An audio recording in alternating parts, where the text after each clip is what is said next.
Hello guys and welcome back to Jacklet Educational Channel. So this is the part 2 of the Environmental Science NET 2020 paper discussion. So here we are going to discuss the important questions MCQs which came in the UGC NET 2020 exam with easy formulas and very easy explanation. So if you haven't checked the previous part, you can check the link provided in the I button as well as in the description. So without much delay, let's get started. So the first question which we are going to deal today will be from the Bharat stage. So this Bharat stage question is one of the frequently asked questions nowadays in the UGC NET environmental science paper and other environmental science entrance examinations also. So now we are knowing that Bharat stage 6 is continuing in our country and BS4 after that BS5 was skipped. So BS6, that is the vehicular emissions norms, are nowadays followed in our country. So the question was asking choose the correct statements regarding the Bharat stage 6 emissions, and 1, 2, 3 and 4 statements were given. So we'll know one by one. First statement was BS6 emission, that is Bharat stage 6 emission norms, are equivalent to Euro 6 norms. So that is correct. You should note down all these things which I am discussing here. Coming to the second point, the second point was Bharat stage 6 norms require the upgradation of engine and emission control technology.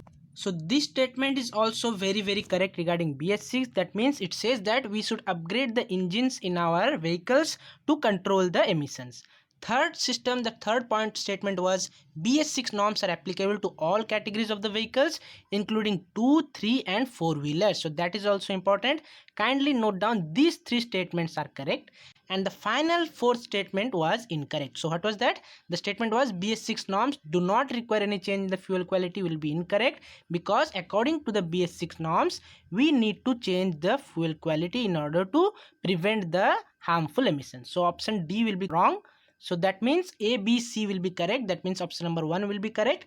A, B, C only are the correct statements regarding BS6 emission. So these are very important. I am repeating. Kindly note down.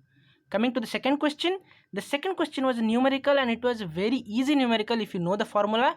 First let us read the question. Question was that 1 atm pressure, that is 1 atmospheric pressure, and 25 degrees Celsius temperature, that is 298 Kelvin, the oxides of nitrogen, that is nitrogen dioxide, concentration of 80 ppb, that is parts per billion, is equivalent to how much microgram per meter cube. So this is asking about the concentration of nitrogen dioxide in microgram per meter cube when it is given concentration in parts per billion and the temperature, atmospheric pressure are given. So how to solve this kind of question?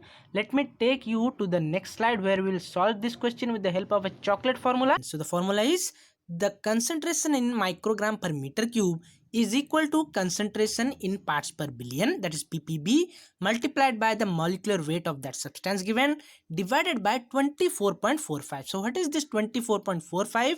It is actually the standard molar value. So you should remember 24.45 liter is the standard molar value, which will help you to solve this kind of questions. So this whole formula is very important. Now we will go back to our question and then solve according to the given conditions. So here what we will do, same formula we will put. We have to find the concentration in microgram per meter cube, that we will take it as X, equal to concentration in part per billion, that is it is given here 80, multiplied by the molecular weight. So you should know molecular weight of nitrogen dioxide is 46 gram per mole. That you should know. Accordingly you should solve this question. So that is 46 gram per mole, then whole divided by 24.45, that is the standard molar value. So after solving this we will get the value of X is equal to 150.511. So this is the closest value, that is approximately equal to 150.4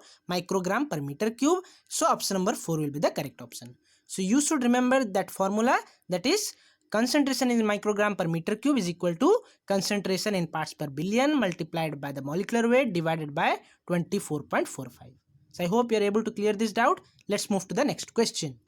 The next question is coming up from the hyperthermophilic organisms. So the question was asking hyperthermophilic microorganism prefer temperatures in the excess of what temperature? So it is asking about the organisms which are living in the higher temperature.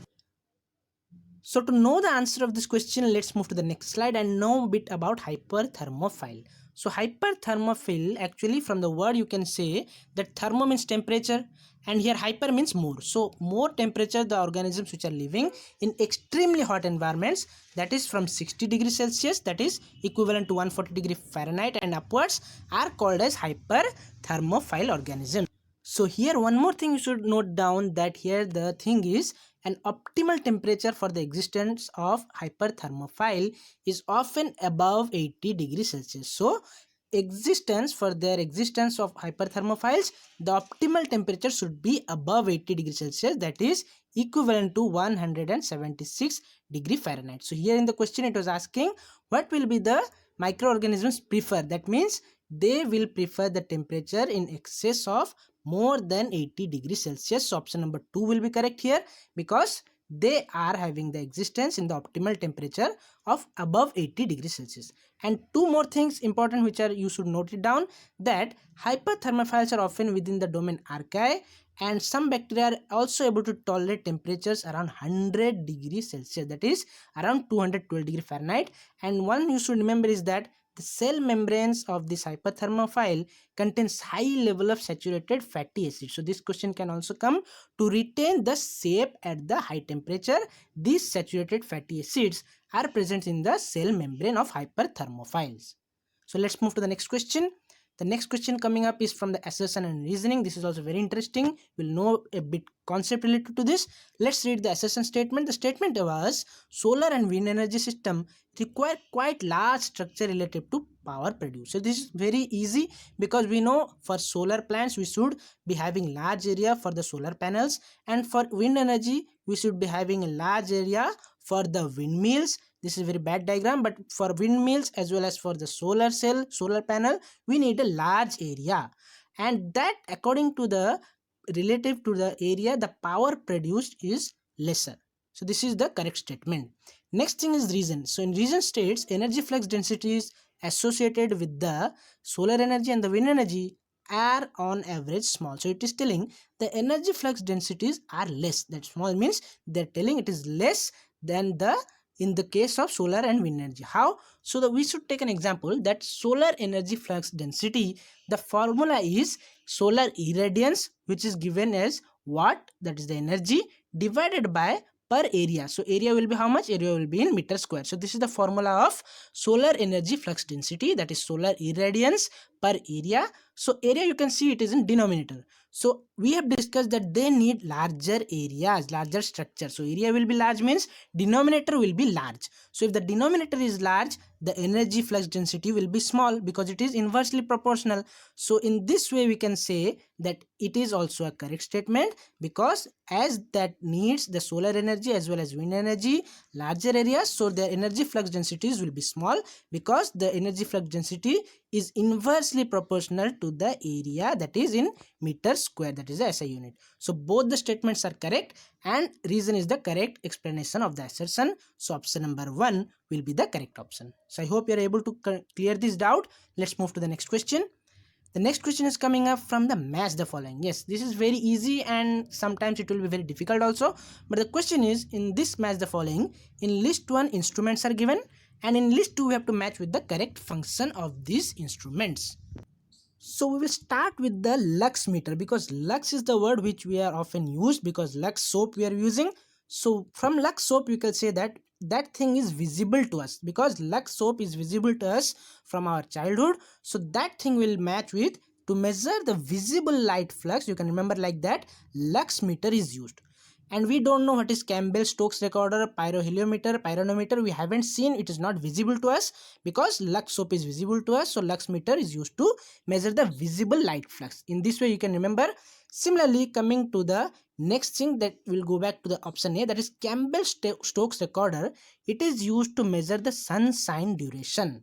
Next, coming to the pyraheliometer. So this pyraheliometer is used to measure direct beam solar irradiance, and here pyranometer, that is C, will match with the to measure the total solar irradiance on a plane surface. So here you should not get confused between pyraheliometer and pyranometer. So this pyranometer will match with to measure total solar irradiance on a plane surface, so it is important on a plane surface, and pyraheliometer is used to measure direct beam solar irradiance.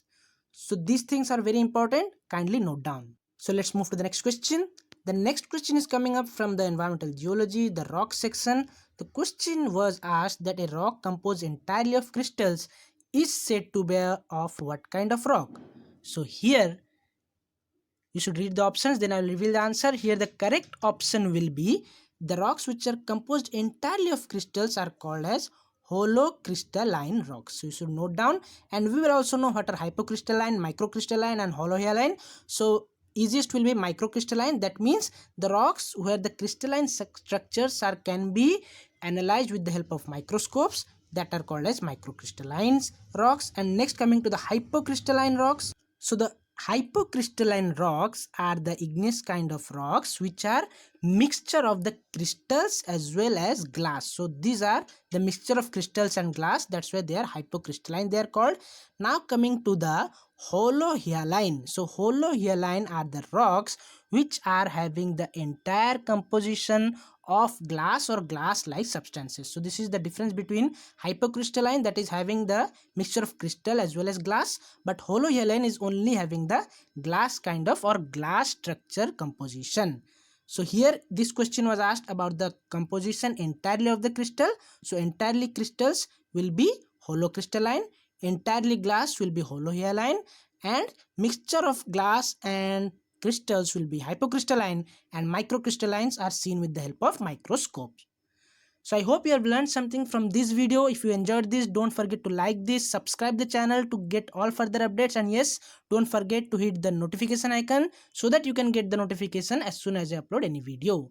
So see you guys in our next video. Till then, keep smiling and believe in yourself.